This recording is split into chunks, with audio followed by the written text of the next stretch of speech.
कार्तिक नहाने की सभी कहानियां एक साथ। जय श्री कृष्णा, राधे राधे। आप सभी श्रोताओं को कार्तिक मास की ढेरों शुभकामनाएं। भगवान श्री हरि विष्णु जी की कृपा हम सभी पर सदा सर्वदा बनी रहे, इसी मंगल कामना के साथ आज की वीडियो का शुभारंभ करती हूँ। कार्तिक मास में भगवान विष्णु धरती पर जल में वास करते हैं, इसलिए इस महीने में ब्रह्मा मुहूर्त में स्नान करने का विशेष महत्व है। धार्मिक ग्रंथों के अनुसार कार्तिक मास में सूर्योदय से पहले उठकर स्नान करना अत्यंत शुभ है। विशेषकर गंगा, यमुना या किसी अन्य पवित्र नदी में स्नान का महत्व काफी अधिक है। यदि साधक नदी तक नहीं पहुंच सकता हो तो घर पर ही स्नान कर भगवान विष्णु का ध्यान करना चाहिए। कार्तिक मास में स्नान करने से जीवन में सुख समृद्धि, आरोग्य और मानसिक शांति प्राप्त होती है। शास्त्रों में कहा गया है, कार्तिक स्नान से पूर्व जन्मों के पाप समाप्त हो जाते हैं, अनंत पुण्य मिलता है। इस मास में किए गए धार्मिक अनुष्ठान, स्नान, दान और व्रत से व्यक्ति के जीवन में आध्यात्मिक ऊर्जा का संचार होता है। अब आइए श्रवण करते हैं कार्तिक मास में नित्य नियम से सुनी जाने वाली कहानियां, जिसे सुनने मात्र से सभी मनोकामनाएं पूरी होती हैं और भगवान श्री हरि की कृपा प्राप्त होती है। तो आइए सबसे पहले कार्तिक स्नान की कहानी सुनते हैं। एक नगर में एक ब्राह्मण दंपत्ति रहते थे। वे दोनों प्रतिदिन 7 कोस दूर गंगा और यमुना नदी में स्नान करने जाते थे।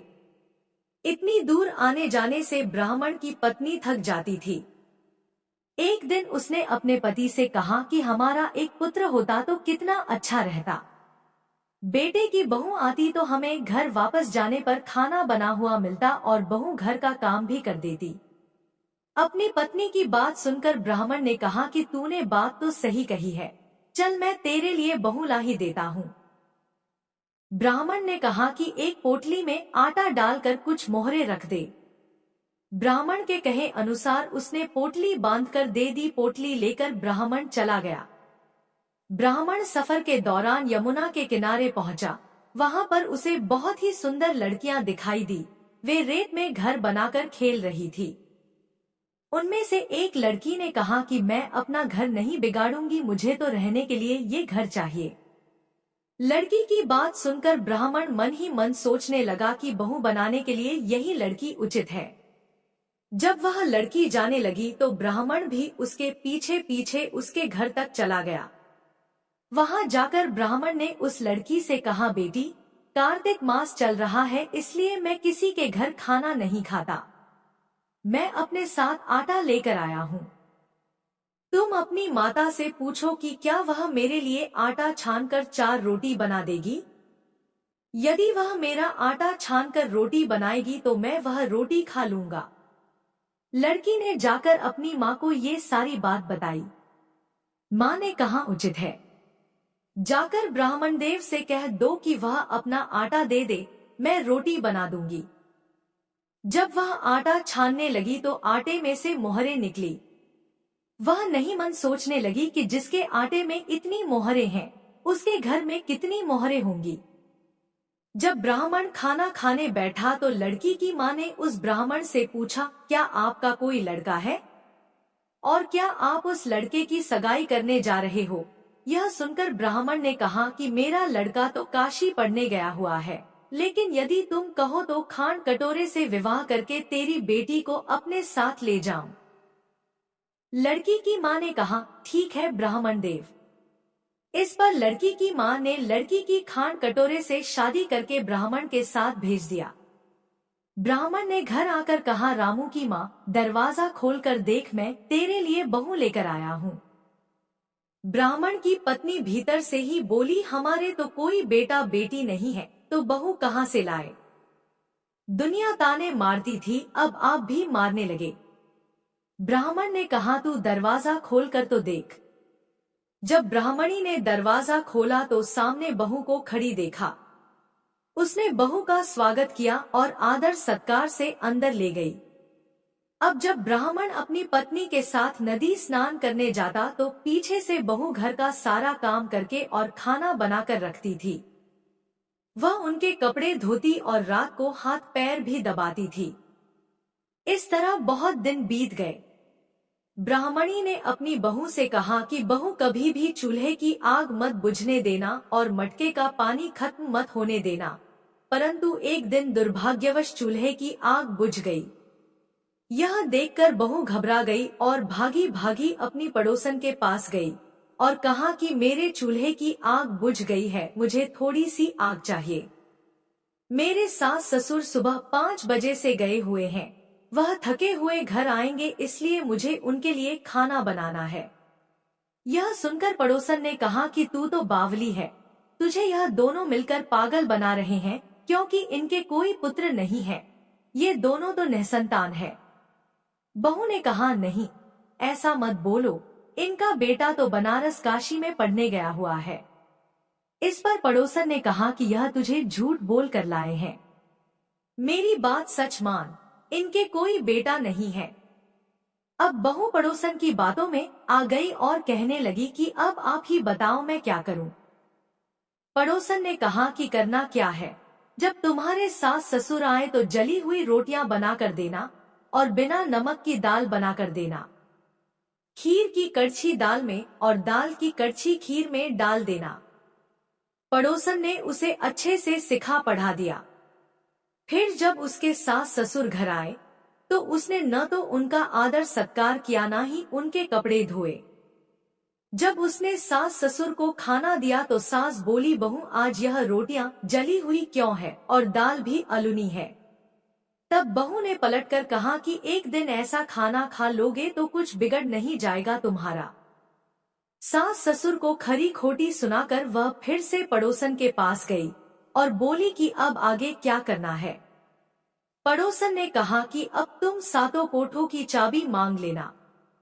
अगले दिन जब सास ससुर स्नान करने के लिए जाने लगे तो बहू अड़ गई कि मुझे तो सातों कोठों की चाबी चाहिए। तब ससुर ने कहा कि इसे चाबी दे दो। तब सास ने बहू को चाबी दे दी।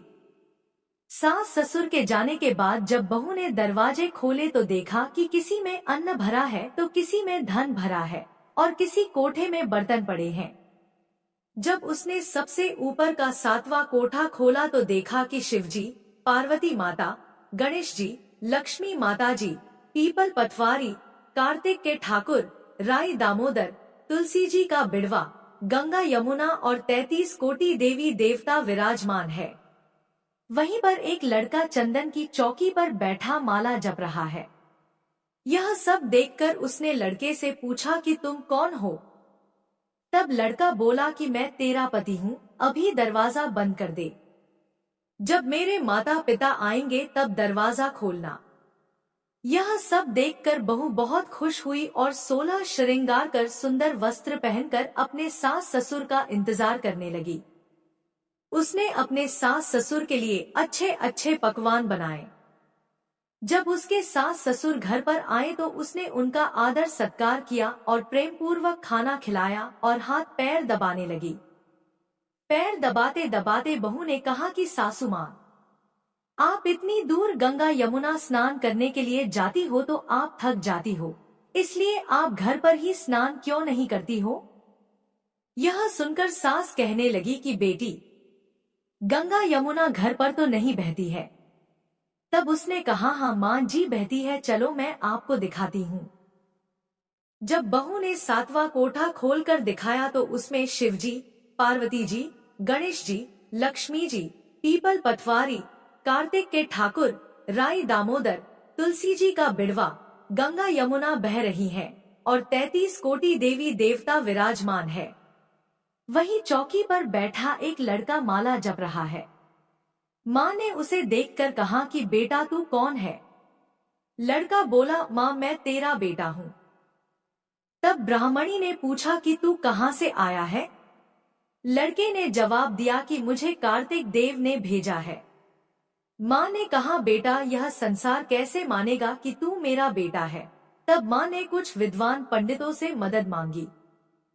पंडितों ने कहा, इस पार बहू बेटा खड़े हो जाएं और उस पार माँ खड़ी हो जाए। माँ चमड़े की अंगिया पहनी हो और छाती में से दूध की धार निकलकर बेटे की दाढ़ी मूछ भीगे। और पवन पानी से गठजोड़ा बंधे, तब मानेंगे कि यह इस माँ का ही बेटा है। फिर क्या था, उसने ऐसा ही किया। चमड़े की अंगिया फट गई और छाती में से दूध की धार निकलकर बेटे की दाढ़ी मूंछ भीग गई। पवन पानी से बहू बेटे का गठजोड़ बंध गया। यह सब देखकर ब्राह्मण और उसकी पत्नी की खुशी का ठिकाना न रहा। तो यह थी कार्तिक स्नान की कथा।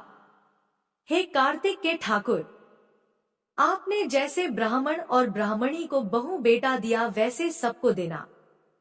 कार्तिक मास की कथा कहने, सुनने और हुंकारा भरने वाले सब पर कृपा करना। अब आइए श्रवण करते हैं कार्तिक मास में नित्य नियम से सुनी जाने वाली बूढ़े ससुर और 7 बहुओं की कहानी। एक समय की बात है, किसी नगर में एक बूढ़ा व्यक्ति रहता था और उसकी 7 बहुएं थी। एक बार कार्तिक का महीना आया और उसने अपनी बहुओं से कहा कि मैं कार्तिक का स्नान करूंगा, क्या तुम सब इसे निभा दोगी? 7 में से 6 बहुओं ने मना कर दिया, लेकिन बड़ी बहू ने कहा कि मैं निभा दूंगी। बूढ़ा हर रोज सुबह उठता और नदी पर स्नान कर घर आता। गीली धोती को वह बड़ी बहू के आंगन में सुखा देता। जैसे जैसे उस गीली धोती में से पानी की बूंदें जमीन पर गिरती, वैसे ही वह हीरे मोतियों में बदल जाती। धोती से हीरे मोती गिरते देख बाकी 6 बहुओं से रहा नहीं गया और वे बोली कि हम भी ससुर जी को अपने यहाँ नहाने को बोलते हैं। उन्होंने कहा कि पिताजी, आप कल से हमारे यहाँ कार्तिक नहा लेना। बूढ़े ने कहा कि ठीक है, मुझे तो नहाना ही है, मैं तुम्हारे यहाँ नहा लूंगा। बूढ़ा सुबह सवेरे स्नान करके आया और धोती उसने दूसरी बहू के आंगन में सुखाने के लिए डाल दी, लेकिन यहाँ हीरे मोती की बजाय कीचड़ टपकने लगा। बहुओं ने यह देखा तो कहा कि आप हमारे यहाँ पाप का स्नान कर रहे हो, इसलिए यहाँ से जाओ और बड़ी बहू के यहाँ ही स्नान करो। बूढ़ा वापस बड़ी बहू के यहाँ आया और कार्तिक का स्नान करने लगा। स्नान करके उसने फिर धोती सुखाई तो फिर से हीरे मोती गिरने लगे। अब कार्तिक का महीना समाप्त होने को था। बूढ़ा चिंता में पड़ गया तो बड़ी बहू ने इसका कारण पूछा। उसने कहा कि कार्तिक स्नान समाप्त होने को है और मेरा मन है कि मैं सारे परिवार को एक दिन खाने का न्योता दूं। बड़ी बहू ने कहा कि पिताजी, इसमें चिंता की क्या बात है, आप सभी को बुला ले, मैं खाना बना दूंगी। बूढ़ा सभी को निमंत्रण देने गया तो बाकी बहुओं ने कहा कि जब तक यह घर पर रहेगी हम खाने पर नहीं आएंगे। बूढ़ा फिर से चिंता में घिर गया कि ऐसे कैसे होगा और सूखने लगा। बूढ़े को सूखते देख बड़ी बहू ने कहा कि पिताजी, अब आपको क्या चिंता है? बूढ़े ने बाकी 6 बहुओं वाली बात बड़ी बहू को बता दी, जिसे सुन वह बोली कि पिताजी ठीक है, मैं खाना बनाकर रख जाऊंगी। और उसने वैसा ही किया। खाना बनाकर रख दिया और अपने लिए 4 रोटी लेकर खेत पर चली गई। इधर 6 बहुओं ने खाना खा लिया, लेकिन जाने से पहले बाकी बचे खाने में कंकड़ पत्थर डाल गई कि बड़ी बहू आएगी तो परेशान होगी। इधर खेत में बैठकर बड़ी बहू कहने लगी कि राम जी की चिड़िया, राम जी का खेत, चुग लो चिड़िया भर भर पेट। मेरे ससुर ने घर में जगह दी है और मैंने खेत में। चिड़िया को बाजरा डाल वह घर आ गई। घर आई तो बूढ़ा फिर उदास बैठा था। उसने फिर पूछा कि पिताजी, यह उदासी क्यों? सब ठीक ठाक निपट गया ना? वह बोला कि हाँ बहू, सब ठीक निपट गया, लेकिन तेरी देवरानियां बाकी बचे खाने में कंकड़ पत्थर व मिट्टी डाल गई। बहू ने कहा कि कोई बात नहीं पिताजी, मैं तो अपने लिए 4 रोटी फिर बना लूंगी। बहू अपने ससुर से बात कर घर के भीतर जाकर खाने को देखती है तो वह हैरान रह जाती है, क्योंकि वह देखती है कि जिस खाने में सभी बहुओं ने कंकड़ पत्थर डाला था वह हीरे मोती में बदल गए हैं। घर की जगह महल खड़ा हो गया है और धन दौलत से भर गया है। अन्न के भंडार घर में भरे पड़े हैं। वह अपने ससुर को बुलाकर कहती है कि पिताजी, आपने तो कहा था कि मेरे लिए कुछ नहीं बचा है, लेकिन यहाँ तो हीरे मोतियों के भंडार भर गए हैं। पूरे घर में धन की वर्षा हो रही है। साधारण सा घर महल में बदल गया है। बूढ़ा सब चीजों को देखकर बोला कि बेटी, तुमने सच्चे मन से कार्तिक स्नान निभाया था, लेकिन बाकी बहुओं ने पापी मन से इसे निभाया। इसलिए कार्तिक देवता तुमसे प्रसन्न हुए और यह फल दिया। हे कार्तिक देवता, जैसे आपने बड़ी बहू की सुनी, वैसे ही आप सभी की सुनना। अब सुनिए कार्तिक मास में नित्य नियम से सुनी जाने वाली बुढ़िया माई और हनुमान जी की कहानी। किसी गांव में एक बुढ़िया रहती थी और उसका एक बेटा व बहू भी साथ रहते थे। कार्तिक का महीना आया तो बुढ़िया ने बेटे से कहा कि वह कार्तिक स्नान के लिए जाएगी और 1 महीना वहीं रहेगी। यह सुन उसके बेटे ने अपनी पत्नी से कहा कि माँ के लिए 30 लड्डू बनाकर दे दो, ताकि वह पूजा पाठ कर कुछ खा सके। बहू ने गुस्से में आकर 30 लड्डू बनाकर दे दिए। बुढ़िया नदी किनारे कार्तिक स्नान को गई और वहीं एक किनारे पर झोपड़ी बनाकर रहने लगी। बुढ़िया रोज सवेरे उठकर स्नान करती और जैसे ही एक लड्डू निकालकर खाने लगती तो हनुमान जी बंदर के रूप में आते तो बुढ़िया वह लड्डू खुशी से बंदर को दे देती। इस तरह से कार्तिक का पूरा महीना बीत गया और सभी 30 लड्डू हनुमान जी बंदर के रूप में खा गए। कार्तिक का महीना समाप्त होने पर बुढ़िया वापस जाने को तैयार हुई तो हनुमान जी प्रकट हो गए। उन्होंने बुढ़िया की उस कुटिया की जगह पर एक आलीशान महल बनवा दिया। बुढ़िया का पूरा महल धन दौलत से भर गया। उसकी काया निरोगी हो गई। अन्न के भंडार से महल भर गया। इतना सब होने पर वह धूमधाम से अपने बेटे के पास गई। बुढ़िया को इतना धनी देखकर उसकी बहू ने मन में कहा कि अगले कार्तिक मैं भी अपनी माँ को कार्तिक स्नान के लिए भेजूंगी। और अगला कार्तिक आने पर उसने अपनी माँ को कार्तिक स्नान के लिए कहा। पूरे 30 लड्डू घी व बहुत सा मेवा डालकर अपनी माँ के लिए बना कर दिए। माँ कार्तिक स्नान के लिए गई और जैसे ही सुबह सवेरे नहाकर लड्डू खाने लगती तो हनुमान जी बंदर का रूप धरकर उसके सामने बैठ जाते तो वह पत्थर मारकर उन्हें भगा देती और कहती कि इससे मेरा खुद का पेट नहीं भरा तो तुम्हें कैसे दूं। उसका रोज का यही क्रम 30 दिन तक चलता रहा। कार्तिक का महीना समाप्त हुआ तो हनुमान जी फिर से प्रकट हुए और उन्होंने बहू की माँ की कुटिया को कूड़े कचरे में बदल दिया और माँ को डूकर बना दिया। कार्तिक महीना समाप्त होने पर बहू ने भी अपने पति से कहा कि कार्तिक का महीना खत्म हो गया है, आप मेरी माँ को गाजे बाजे के साथ लेकर आओ। लड़का अपनी सास को गाजे बाजे के साथ लेने गया तो वहाँ देखता है कि कुटिया की जगह कूड़े का ढेर लगा है और उस पर उसकी सास डूकर बनकर बैठी है। लड़के को देख हनुमान जी प्रकट हुए और बोले कि बेटा, तुम्हारी माँ ने सच्चे मन से कार्तिक का स्नान किया है और पूजा पाठ किया है, इसीलिए तुम्हारी माँ पर कार्तिक देवता का आशीर्वाद बरसा था। लेकिन तुम्हारी सास ने पापी मन से यह कार्य किया है और कार्तिक महीने में बेटी के घर का अन्न खाया है, इसलिए कार्तिक देवता इससे नाराज हुए और जिससे यह डूकर बन गई है। कहानी के बाद हाथ जोड़कर कहना चाहिए कि हे कार्तिक देवता, जैसे आप लड़के की माँ पर बरसे वैसे ही आप सभी पर बरसना। किसी गांव में एक बुढ़िया रहती थी और वह कार्तिक का व्रत रखा करती थी।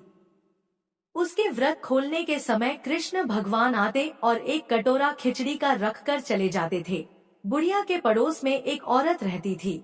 वह हर रोज यह देखकर ईर्ष्या करती कि इसका कोई नहीं है, फिर भी इसे खाने के लिए खिचड़ी मिल ही जाती है। एक दिन कार्तिक महीने का स्नान करने बुढ़िया गंगा गई। पीछे से कृष्ण भगवान उसका खिचड़ी का कटोरा रख कर चले गए। पड़ोसन ने जब खिचड़ी का कटोरा रखा देखा और देखा कि बुढ़िया नहीं है, तब वह कटोरा उठाकर घर के पिछवाड़े फेंक आई। कार्तिक स्नान के बाद बुढ़िया घर आई तो उसे खिचड़ी का कटोरा नहीं मिला और वह भूखी ही रह गई। बार बार एक ही बात कहती कि कहाँ गई मेरी खिचड़ी और कहाँ गया मेरा खिचड़ी का कटोरा। दूसरी ओर पड़ोसन ने जहाँ खिचड़ी गिराई थी वहाँ एक पौधा उगा जिसमें 2 फूल खिले। एक बार राजा उस ओर से निकला तो उसकी नजर उन दोनों फूलों पर पड़ी और वह उन्हें तोड़कर घर ले आया। घर आने पर उसने वह फूल रानी को दिए, जिन्हें सूंघने पर रानी गर्भवती हो गई। कुछ समय बाद रानी ने 2 पुत्रों को जन्म दिया। वह दोनों जब बड़े हो गए तब वह किसी से भी बोलते नहीं थे, लेकिन जब वह दोनों शिकार पर जाते तब रास्ते में उन्हें वही बुढ़िया मिलती, जो अभी भी यही कहती कि कहाँ गई मेरी खिचड़ी और कहाँ गया मेरा कटोरा। बुढ़िया की बात सुनकर वह दोनों कहते कि हम हैं तेरी खिचड़ी और हम हैं तेरा बेला। हर बार जब भी वह शिकार पर जाते तो बुढ़िया यही बात कहती और वह दोनों वही उत्तर देते। एक बार राजा के कानों में यह बात पड़ गई। उसे आश्चर्य हुआ कि दोनों लड़के किसी से नहीं बोलते, तब यह बुढ़िया से कैसे बात करते हैं। राजा ने बुढ़िया को राजमहल बुलवाया और कहा कि हम में से तो किसी से ये दोनों बोलते नहीं हैं, तुमसे यह कैसे बोलते हैं। बुढ़िया ने कहा कि महाराज, मुझे नहीं पता कि ये कैसे मुझसे बोल लेते हैं। मैं तो कार्तिक का व्रत करती थी और कृष्ण भगवान मुझे खिचड़ी का बेला भरकर दे जाते थे। एक दिन मैं स्नान करके वापस आई तो मुझे वह खिचड़ी नहीं मिली। जब मैं कहने लगी कि कहाँ गई मेरी खिचड़ी और कहाँ गया मेरा बेला, तब इन दोनों लड़कों ने कहा कि तुम्हारी पड़ोसन ने तुम्हारी खिचड़ी फेंक दी थी तो उसके 2 फूल बन गए थे। वह फूल राजा तोड़कर ले गया और रानी ने सूंघा तो हम 2 लड़कों का जन्म हुआ। हमें भगवान ने तुम्हारे लिए भेजा है। सारी बात सुनकर राजा ने बुढ़िया को महल में ही रहने को कहा।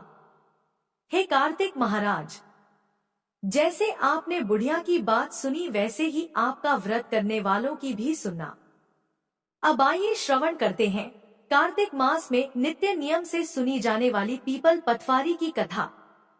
कार्तिक मास में पीपल पटवारी की कहानी नित्य नियम से कही और सुनी जाती है।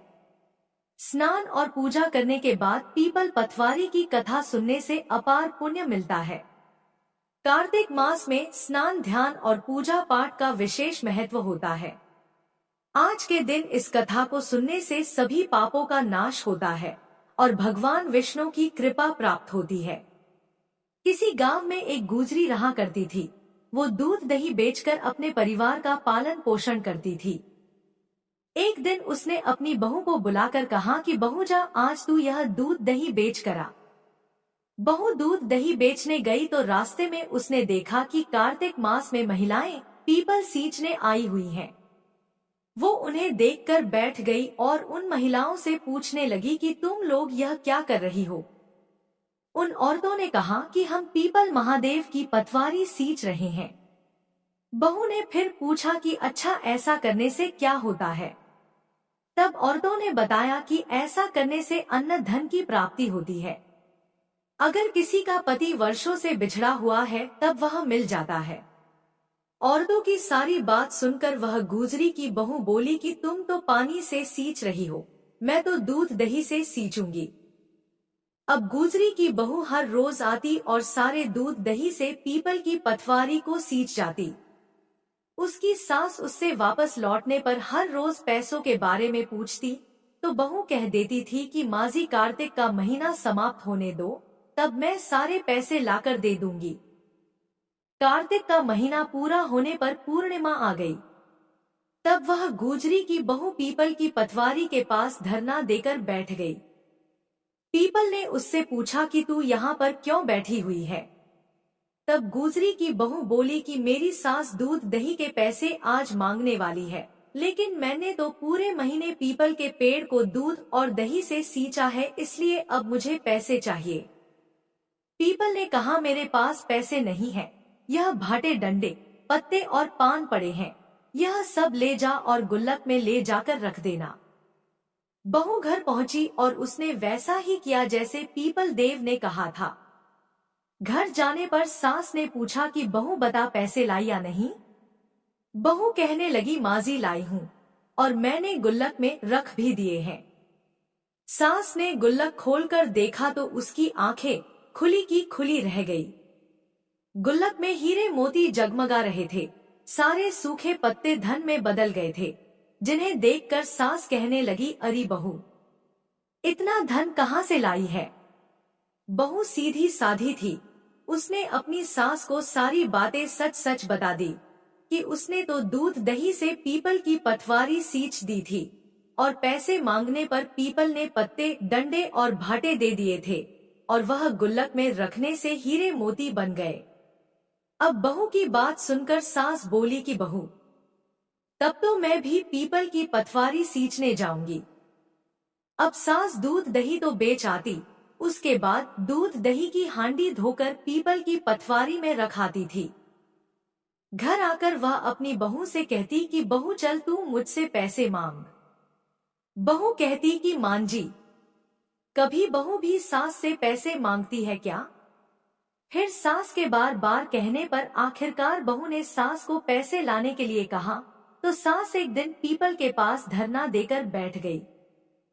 पीपल ने सास को भाटे, पत्ते, डंडे और पान दे दिए और सास ने घर आकर गुल्लक में वह सब ले जाकर रख दिए। सास के कहने पर बहू ने गुल्लक फोड़ी तो देखा कि उसमें तो कीड़े मकोड़े चल रहे थे। बहू ने सास से पूछा कि माँ जी यह सब क्या है? सास कीड़ों को देखकर गांव की महिलाओं से बोली कि पीपल पटवारी ने मेरी बहू को धन दिया, लेकिन मुझे कीड़े क्यों दिए? इस पर सभी औरतें बोली कि तुम्हारी बहू ने सब कुछ सच्चे मन से किया था, लेकिन तुमने धन के लालच में आकर यह सब किया। इसलिए हाथ जोड़कर इस कथा के अंत में कहना चाहिए कि हे पटवारी माता, जैसा आपने बहू को दिया वैसा ही अपने भक्तों को देना। इस कथा को कहते सुनते और हुंकारा भरते सभी भक्तों को देना। अब आइए श्रवण करते हैं कार्तिक मास में सुनी जाने वाली इल्ली और घुन की कहानी। एक इल्ली और घुन था। इल्ली बोली आओ घुन कार्तिक स्नान करे। घुन बोला तू ही कार्तिक स्नान कर ले, मैं तो नहीं करूंगा। घुन की बात सुनकर इल्ली तो राजा की लड़की के पल्ले से लगकर कार्तिक स्नान कर लेती है, लेकिन घुन ने इल्ली के कहने से कार्तिक स्नान नहीं किया। कुछ दिनों बाद दोनों मर गए। बाद में इल्ली ने कार्तिक स्नान के पुण्य के कारण राजा के घर जन्म लिया और घुन राजा के घर गधा बन गया। राजा ने अपनी बेटी का विवाह कर दिया। बेटी ससुराल जाने लगी तो उसने अपनी पालकी रुकवा दी, तो राजा ने पूछा क्या हुआ बेटी? तो लड़की बोली पिताजी मुझे ये गधा चाहिए। तब राजा बोला बेटी तूने ये क्या मांगा? मांगना था तो धन दौलत ले ले, पर तू इसका क्या करेगी? लेकिन लड़की नहीं मानी और बोली नहीं, मुझे तो यही चाहिए। गधे को रथ से बांध दिया गया। महल में पहुंचने पर गधे को महल के नीचे बांध दिया गया। जब लड़की नीचे उतरती तो गधा कहता मुझे पानी पिला दे। तब लड़की ने कहा मैंने पहले ही कहा था कार्तिक स्नान कर ले, पर तब तूने कहा था मैं तो बाजरा खाऊंगा और ठंडा ठंडा पानी पीऊंगा। लड़की और गधे को बात करते हुए उसकी देवरानी जेठानी सुन लेती है। वह दोनों अपने देवर के पास गई और बोली कि ये तुम किस जादूगरनी को ब्याह कर लाए हो? यह तो जानवरों से बात करती है। अपनी भाभियों की बात सुनकर लड़का बोला कि मैं जब अपने कानों से सुनूंगा और आंखों से देखूंगा तब ही मानूंगा। अगले दिन वह सीढ़ी पर छिपकर बैठ गया। उसकी पत्नी आई और गधे ने उससे फिर वही बात कही, जिस पर रानी ने भी वही जवाब दिया। यह सब देख वह राजकुमार तलवार निकालकर सामने आया और बोला कि तुम जानवरों से कैसे बात कर सकती हो? बताओ कि तुम कौन हो? उसकी पत्नी ने उससे बहुत कहा कि औरत का भेद नहीं खोलना चाहिए, लेकिन वह नहीं माना और बोला मुझे सब जानना है। राजकुमार की जिद के आगे उसकी पत्नी हार गई और उसने पिछले जन्म की सारी बात उसे बता दी कि वह पिछले जन्म में इल्ली थी और यह मेरा घुन था। इससे मैंने कार्तिक नहाने को कहा, लेकिन इसने मना कर दिया, जिसके परिणाम स्वरूप यह इस जन्म में गधा बन गया और मैं राजा की बेटी के पल्ले से लगकर कार्तिक स्नान कर लेती थी, जिसकी वजह से मैं राजकुमारी के रूप में पैदा हुई। इसलिए मैं तो इससे पिछले जन्म की बात कर रही थी। सारी बात सुनकर राजकुमार बोला क्या कार्तिक स्नान का इतना पुण्य मिलता है? रानी ने कहा कि हाँ बहुत पुण्य मिलता है। अपनी पत्नी की सारी बातें सुनकर राजकुमार ने कहा कि यदि कार्तिक स्नान का इतना पुण्य मिलता है तब तो हम दोनों जोड़े से कार्तिक स्नान करेंगे और दान पुण्य भी करेंगे, ताकि आने वाले समय में हम सुखपूर्वक रह सकें। दोनों ने जब जोड़े से स्नान किया तो उनके पास काफी धन हो गया। हे कार्तिक महाराज, जैसा आपने इल्ली को फल दिया वैसा ही सभी को देना। कहानी कहने सुनने वाले हुंकारा भरने वाले सभी पर अपनी कृपा बनाए रखना। अब आप श्रवण करते हैं कार्तिक मास में प्रतिदिन सुनी जाने वाली कार्तिक मास की कथा। नैमिषारण्य तीर्थ में श्री सूत जी ने 88,000 शौनकादि ऋषियों से कहा, अब मैं आपको कार्तिक मास की कथा विस्तार पूर्वक सुनाता हूँ, जिसका श्रवण करने से मनुष्य के सभी पाप नष्ट हो जाते हैं और अंत समय में वैकुंठ धाम की प्राप्ति होती है। सूत जी ने कहा, श्री कृष्ण जी से अनुमति लेकर देवर्षि नारद के चले जाने के पश्चात सत्यभामा प्रसन्न होकर भगवान कृष्ण से बोली, हे प्रभु, मैं धन्य हुई, मेरा जन्म सफल हुआ। मुझ जैसी त्रैलोक्य सुंदरी के जन्मदाता भी धन्य है, जो आपकी 16,000 स्त्रियों के बीच में आपकी परम प्यारी पत्नी बनी। मैंने आपके साथ नारद जी को वह कल्पवृक्ष आदिपुरुष विधि पूर्वक दान में दिया, परंतु वही कल्पवृक्ष मेरे घर लहराया करता है।